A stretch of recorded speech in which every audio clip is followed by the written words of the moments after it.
നരേന്ദ്രമോദി അമേരിക്കയിലേക്ക് എത്തും മുമ്പ് 205 ഇന്ത്യക്കാരെ തിരിച്ചയച്ച് ട്രംപ്. അമേരിക്കയിലെ അനധികൃത കുടിയേറ്റക്കാരെ നാട് കടത്തുന്നതിന്റെ ഭാഗമായി ട്രംപ് ഭരണകൂടം പിടികൂടി തിരിച്ചയച്ച 205 ഇന്ത്യക്കാരിൽ ഏറെയും പഞ്ചാബിൽ നിന്നുള്ളവരെന്ന് സൂചന. ഇവരുമായി ടെക്സാസിലെ സാൻ ആന്റോണിയോ വിമാനത്താവളത്തിൽ നിന്ന് പുറപ്പെടുന്ന US-ന്റെ C-17 സൈനിക വിമാനം ഇന്ന് അമൃതസർ വിമാനത്താവളത്തിലായിരിക്കും പറന്നിറങ്ങുക. അമേരിക്കയിൽ നിന്ന് യാത്രാ സമയം ഏറ്റവും കൂടുതൽ വേണ്ട രാജ്യങ്ങളിലൊന്ന് ഇന്ത്യയാണ്. ഇന്ത്യയിൽ ഇറങ്ങിയ ഉടൻ വിമാനത്തിലുള്ളവരുടെ വിവരങ്ങൾ വിശദമായി പരിശോധിക്കും. ഇന്ത്യയിൽ നിന്നും US-ലേക്ക് കുടിയേറിയവർ തന്നെയാണോ ഇവരെന്ന് തിരിച്ചറിയാനാണ് പരിശോധന നടത്തുന്നത്. അനധികൃത കുടിയേറ്റത്തിന് സഹായിച്ചവരെയും തിരിച്ചറിയേണ്ടതുണ്ടെന്ന് കേന്ദ്ര സർക്കാർ പറയുന്നു. ഇന്ത്യക്കാരടക്കം 5000-ഓളം അനധികൃത കുടിയേറ്റക്കാരെയാണ് അമേരിക്ക ആദ്യഘട്ടത്തിൽ തിരിച്ചയക്കുന്നത്. US-ലടക്കം ലോകത്ത് എവിടെയായാലും അനധികൃതമായി താമസിക്കുന്നവരെ തിരിച്ചെത്തിക്കാനുള്ള നടപടികൾ സ്വീകരിക്കുമെന്നായിരുന്നു ഇതിനോട് കേന്ദ്ര സർക്കാരിന്റെ പ്രതികരണം. അമേരിക്കയുടെ ചരിത്രത്തിലെ ഏറ്റവും വലിയ നാടുകടത്തലിനാണ് ട്രംപ് ഭരണകൂടം തയ്യാറെടുക്കുന്നത്. അമേരിക്ക തയ്യാറാക്കിയിട്ടുള്ള അനധികൃത കുടിയേറ്റക്കാരുടെ പ്രാഥമിക പട്ടികയിൽ 18,000 ഇന്ത്യക്കാരുണ്ടെന്നാണ് റിപ്പോർട്ട്.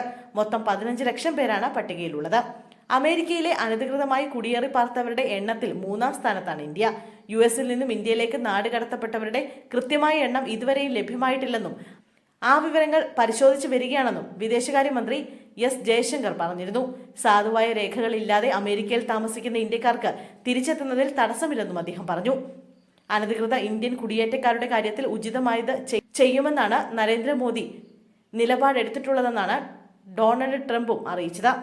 അനധികൃത കുടിയേറ്റം സംബന്ധിച്ച് പ്രധാനമന്ത്രി നരേന്ദ്രമോദിയുമായും വിദേശകാര്യമന്ത്രി S. ജയശങ്കറുമായും US പ്രതിനിധികൾ സംസാരിച്ചിരുന്നു. അതേസമയം പ്രധാനമന്ത്രി നരേന്ദ്രമോദി ഈ മാസം US സന്ദർശിക്കുമെന്നാണ് റിപ്പോർട്ടുകൾ. 12-13 തീയതികളിലായും സന്ദർശനമെന്ന് പുറത്തുവരുന്ന വിവരം.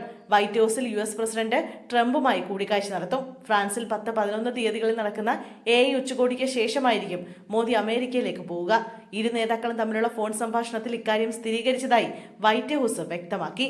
ഫ്രാൻസ് സന്ദർശനത്തിന് ശേഷം ഫെബ്രുവരി 12-ന് വൈകുന്നേരമാണ് മോദി അമേരിക്കയിലെത്തുക. 2 ദിവസം അവിടെ തങ്ങുന്ന മോദിക്ക് വൈറ്റ് ഹൌസ് സന്ദർശനമടക്കം മറ്റ് ഔദ്യോഗിക പരിപാടികളുമുണ്ട്. മോദിക്ക് വൈറ്റ് ഹൌസിൽ അത്താഴവിരുന്നൊരുക്കുമെന്നും സൂചനയുണ്ട്. അനധികൃത കുടിയേറ്റ വിഷയം അടക്കമുള്ളവ ഇരു നേതാക്കളും തമ്മിലുള്ള കൂടിക്കാഴ്ചയിൽ ചർച്ചയാകും.